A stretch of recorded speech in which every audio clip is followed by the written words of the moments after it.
Okay, let's dive right into this. You've gathered a really fascinating stack of sources here. Yeah, they all seem to circle around this one big question, don't they? They really do, Yeah. basically. Why do we love playing games so much? What is it that makes them so engaging? It's a great question. And, the materials you shared dig into the psychology behind it pretty deeply. We're looking beyond just fun. Exactly. It's about that deeper pull. So for this deep dive, our mission is really to unpack these sources you've provided Uh, and get to the heart of that just one more level feeling, find those aha moments in the research. right. Now, the sources cover a lot of ground. We're talking brain science, goals, um, control, even connection and imagination. It's quite the mix. It really is. And it's something so many people wonder about, whether you're like a hardcore gamer or just play puzzles on your phone sometimes. True. So using your sources as our map, where should we start? Maybe right inside our own heads, that immediate feeling. Sounds like a good plan. The sources make a really strong case that a big part of that initial hook, that immediate engagement, it comes down to the brain's reward system. Ah, okay. You mean like dopamine? Exactly, dopamine, that feel-good chemical messenger. Good. One of the papers you pulled actually described it really well. Yeah. It framed success in games, even really small wins, as triggering these little bursts of dopamine. Huh. Like the same system that rewards us for achieving goals in real life Hmm. or winning something. Precisely. So think about collecting coins or beating a minor boss, clearing a simple objective. All those little things. Yeah. The sources suggest they're often designed specifically to give us these constant reinforcing little hits of pleasure. Okay, that makes sense. So it's not like waiting for a big payoff way down the line. Right. Real world rewards can be, few and far between sometimes. But games, the sources show how they're often engineered for really frequent, measurable feedback. And that constant validation keeps your brain interested, signals it's worth continuing. Exactly. So for you, the player, that translates into this immediate satisfaction. Yeah. It's a key reason why games can feel so, well, compelling, Yeah. almost physically good. That rapid feedback loop. Yeah, Yeah, I get that. And that ties into something else your sources really emphasize, doesn't it? that's that. The way games show progress. It's so clear, so visible compared to, well, life a lot of the Oh, time. absolutely. That's a huge one. Think about learning an instrument or climbing the career ladder.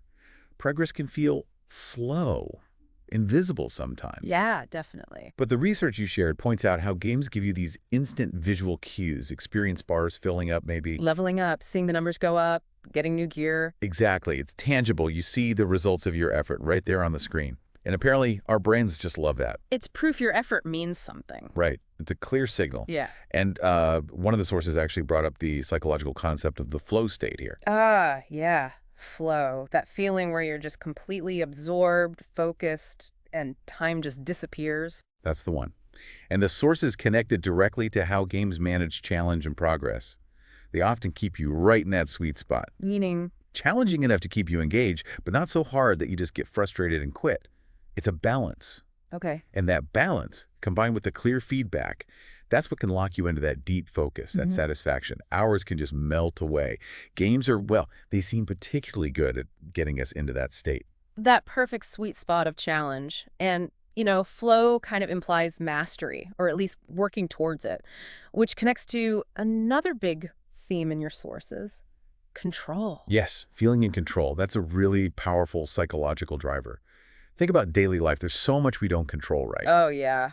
Work deadlines, traffic, the news. Exactly. You often don't feel like you're the one steering the ship.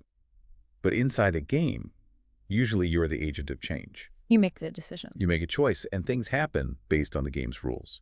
The research you've gathered really stresses that games offer this contained environment.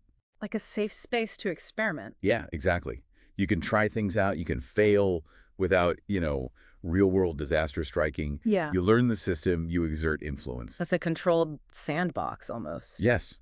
One source actually called it a digital playground, a place where you can safely try on different roles.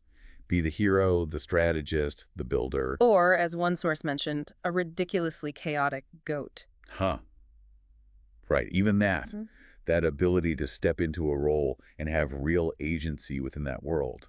It's incredibly empowering, especially when the real world feels kind of uncertain or messy. That sense of safety and empowerment. Yeah. I can see how compelling that is. Now, thinking about being in the game world, some people might see gaming as, I don't know, isolating. Hmm. But your sources actually push back on that quite a bit, right? They talk a lot about connection. They do, and it's a crucial point that often gets missed, I think. Sure, single-player games can connect us emotionally through stories, through characters you care about. Right. But the social side of gaming is massive. It's not just about being in the same digital room. It's more than that. Oh, yeah. It's about shared goals, collaboration, sometimes friendly competition. Your sources mention examples like coordinating in co-op missions, in shooters. Like Call of Duty, maybe? Yeah, or working together on huge creative projects in Minecraft, or even just this social deduction in chat in games like Among Us or Roblox. So those interactions build actual bonds. Absolutely. They satisfy that fundamental human need we all have for connection, for belonging to a group.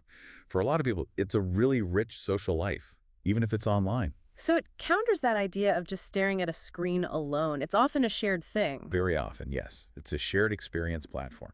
And speaking of exploring different experiences, your sources also hit on the power of imagination in games. The role-playing aspect, stepping outside yourself. Totally. The materials you brought together highlight how games are these incredible vehicles for, well, imagination and just trying on different identities. You get to be someone or something else entirely. Right.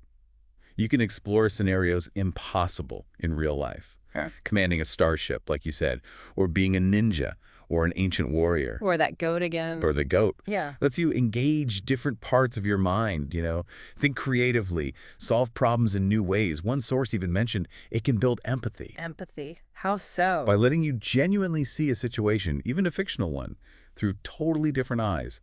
It's an active engagement with possibility. Okay, wow. So if we try to pull all these threads together from the sources, we've got the brain's reward system, that dopamine hit, The immediate satisfaction. and then clear goals and visible progress leading maybe to that flow state. Right, the feeling of competence and focus. The sense of control and agency, especially compared to real life. The empowerment, The deep social connections, fighting that isolation myth. belonging, teamwork. And then this freedom for imagination and role play.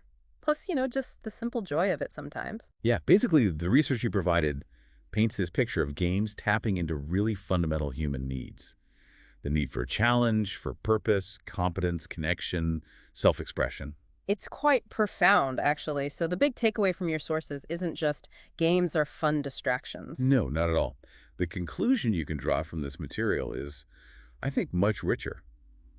It suggests games are more than just digital toys. How so? Well, they can be really powerful environments for learning skills, maybe coping with stress, definitely for connecting with other people, and even for exploring who you are or who you could be. So like tools for growth or even healing. Potentially, yes. Yeah.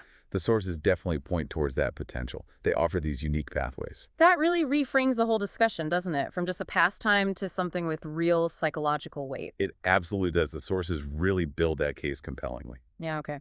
So based on this deep dive into the sources you gave us, maybe the next time you, the listener, find yourself really drawn into a game, just pause for a second. Yeah, maybe ask yourself, which of these things is pulling me in right now? Is it the challenge, the story, the social side, the feeling of getting better at it? Or that sense of control, perhaps. Right. And just thinking about why it feels good. Understanding those hooks based on what these sources say. Maybe that changes how you see your own gaming. Or even how you could maybe apply some of these principles like clear feedback or achievable goals elsewhere in your life. That's a really interesting thought to leave things on. How these game mechanics might actually inform other areas. Definitely gives us a lot to chew on. Thank you so much for bringing these sources to us. This was a fantastic deep dive. My pleasure. It was a really insightful collection to explore.